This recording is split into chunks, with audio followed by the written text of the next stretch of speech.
Today we're going to start off by peeling and cubing the potatoes. I think the thing about olive oil as well, it's a monounsaturated fat, so it's an omega-9, and it's really a mainstay of the Mediterranean diet, which obviously has been proved to be a very healthy diet.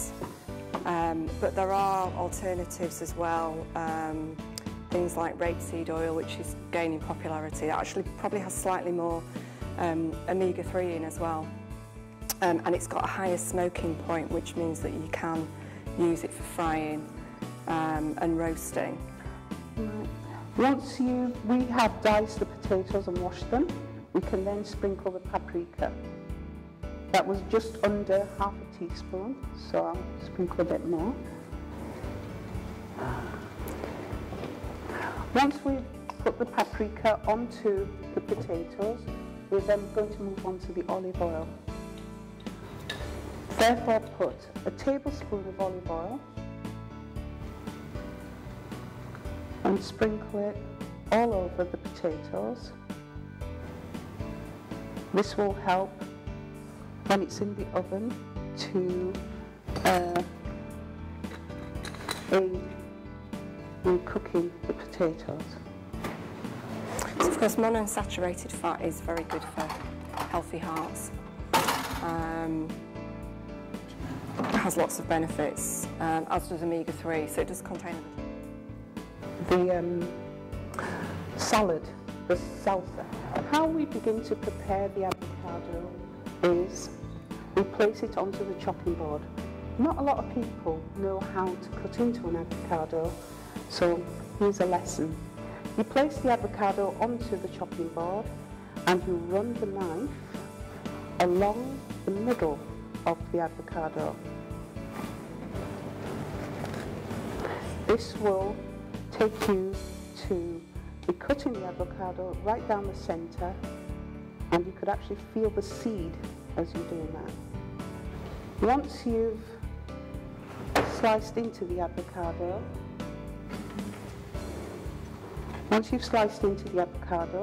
you take a spoon and you run it into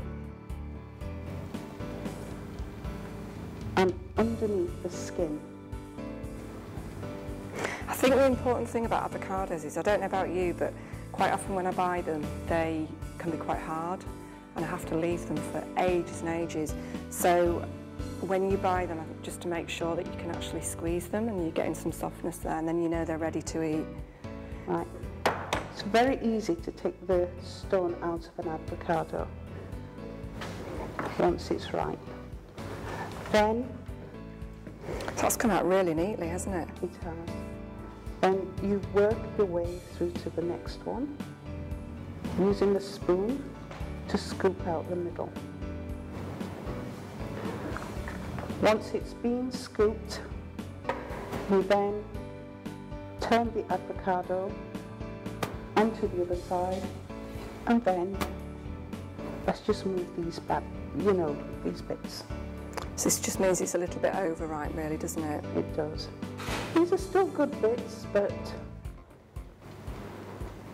I suppose it's quite hard to get the happy medium with an avocado, make sure it's ripe enough but not overripe. We begin to dice the avocado into cubes. Once again.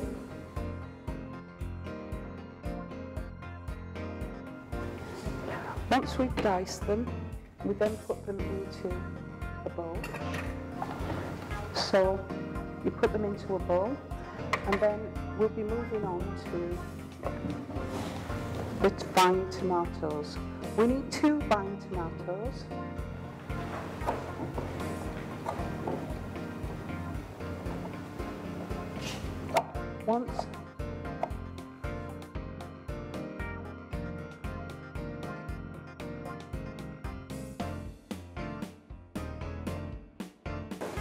So the red onions are a little bit sweeter, aren't they? Yes, red onions are actually very, very good. Now, once we have chopped the onions, we're then going to add it to the rest of the salad. mixture, the salsa mixture.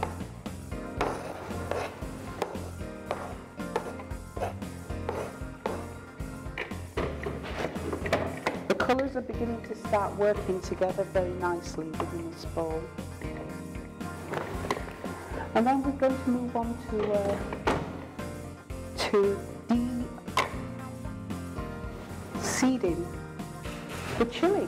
So how we de-seed it is we begin to scrape the seeds out of the middle of the chili.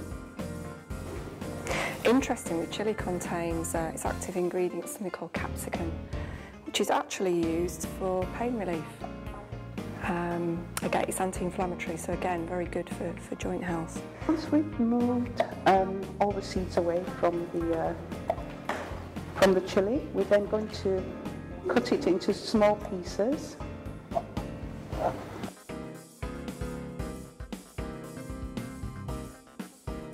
a bit of a kick. So once again, we're mixing. So we have two lines here. One we're going to use to make the juices for the salsa. Now, there is a way to extract the juices from limes.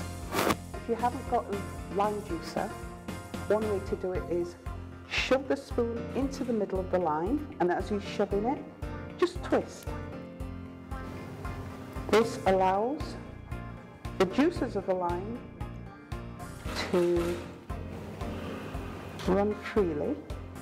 That's quite good because it can get a bit messy, can't it? Sometimes when you're trying to do it with your hand like that and you end up with more of it on your hand. Or even if you squeeze in it, you'll get less juice. But using a spoon helps with extracting more and more juices out of the lime.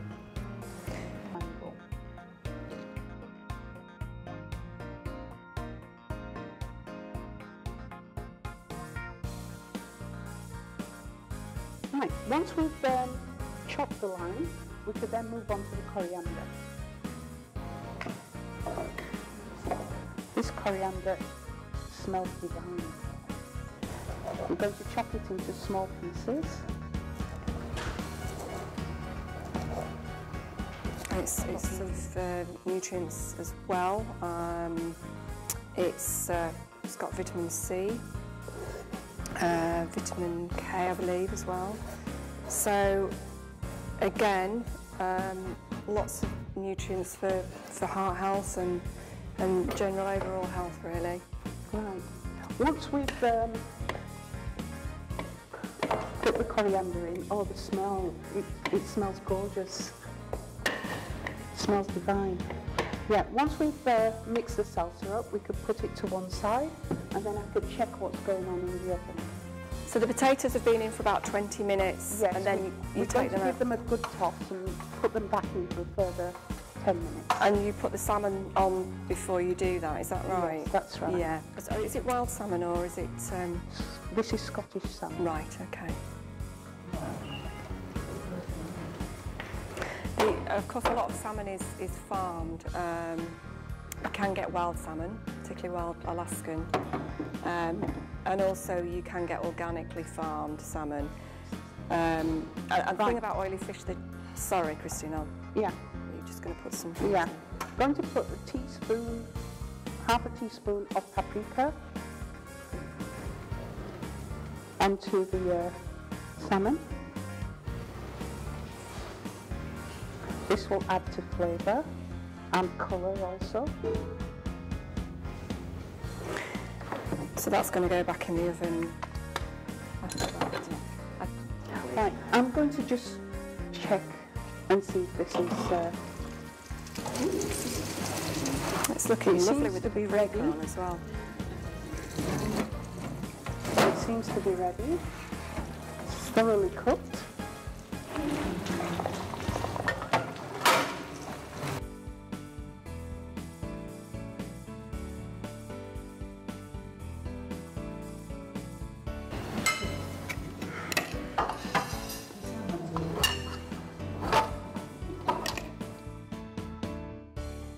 So, as I said, very much we've looked at salmon, been our focus food today. Full of omega-3, vitamin A, vitamin D,